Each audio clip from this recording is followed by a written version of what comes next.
Hey guys, in today's video I'm going to talk about our road to PR or permanent residency. But before I do that, I was just wanting to know, it's such a beautiful clear day today. I mean, if I look over there, I can see there's a huge snow-covered mountain. I mean, honestly, I've not seen that before. I think it's a lot smaller for you on the camera, but yeah, it's huge, it's beautiful. Amazing how the camera can mess with your eyes. But anyway, back to basics. Let's talk about our road to PR. So, as you all know from the channel, we got into Vancouver on a work permit, which is a 2-year work permit, and theoretically in 2 years time when it finishes we need to duck and go back home, but obviously we want to stay here. Now the work permit was a first step because it got us here, and now that we are here we have the ability to actually start working on permanent residency. Unfortunately we can't do permanent residency under my name. We have to do it under Belinda's name because they're quite sticky about it. You have to have a degree, and I don't have any university degree. I basically have a grade 12 school. Been an entrepreneur but didn't finish my studies. Belinda does have a communications degree, so there's a few things that she needs to do to get to permanent residency, and she's been working her way through it and been doing quite well. So the first thing she needed was to go and write an English language test. They call it the IELTS test or the CEM. There's another one, but she went and wrote the IELTS, which is a lot of the points that you need for your permanent residency. I think 30 out of a possible 100 points comes from the IELTS, from the language test. And Belinda aced that one. She got 8.5 out of 9, so she's got full marks, which is great. So that's the good start. Now she needs to find a job.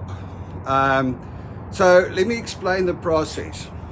The first step is she needs to apply under the express entry for Canadian immigration. Express entry, basically there's a 100-point scale. I'll do another video about that, and you need to hit at least 67 points out of 100. It's your age, it's your English language ability, it's whether you got a job. There's a few things there, but we'll go through it in another video. And then once you've applied at the express entry, you go into a giant pool and they select the top guys.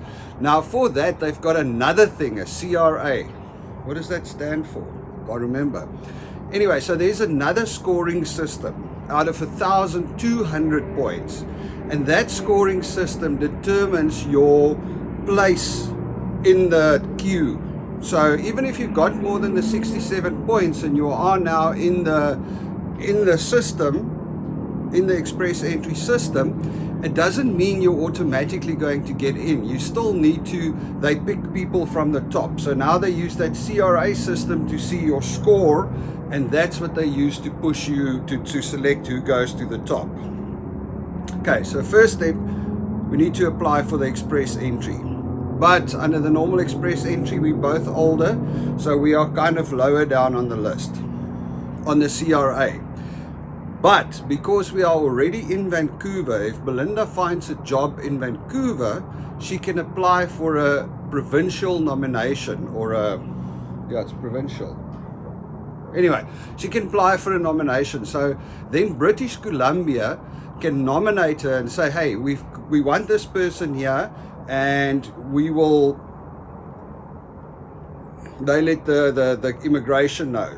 They let the immigration know. Now, the moment that happens, you already get 600 points on your CRA out of 1,200. So suddenly you shoot up to 900 points out of all of them, which is actually really cool because then you're at the top and you should be able to go in fairly easily.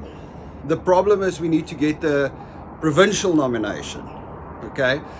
But because we're here, they've got a different bunch of things that they look at again out of 200 points. So we are going through that at the moment, and for that also the language counts quite a lot. So the fact that Belinda scored 8.5 out of 9 for an IELTS test is freaking awesome. So that's kind of paved the way. That's opened it up. We now have the ability to actually move in. The next step that needs to happen is we need to get Belinda a job, which is a different story. So she's busy putting her CV together, and she's busy looking for a job in Canada, because we need to find a job for the provincial nomination. We need to find a job for Belinda, and that job needs to be with somebody that's happy to sponsor her and to say that she can work there. Sponsorship doesn't cost them money, it's just they need to do some paperwork. And if she gets that, if she gets a job, then we can do the provincial nomination, we can do the express entry that would put us up on the CRA, and that should get us permanent residency in Canada, which is what we're working for. So, whole lot of moving parts, but we're getting there. The points all look really good. There's a few things, there's a couple of things that we can't change, like for instance, age. At our age, we score 0. So the age doesn't help at all. Belinda does have a bachelor's degree, so that helps. But you can't do much more than that. Really, the main thing that she needed to do well was this English language test. And like I said, she aced that. Go, baby!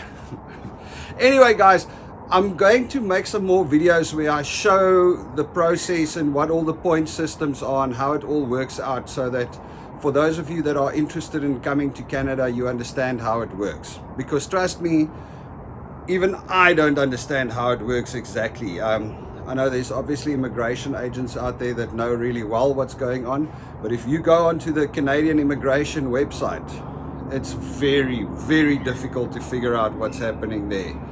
I think they make it difficult on purpose. Maybe they think like, hey, if we mess this up completely, then we might have a situation where we will only get clever people into the country. I don't know. Anyway, cheers.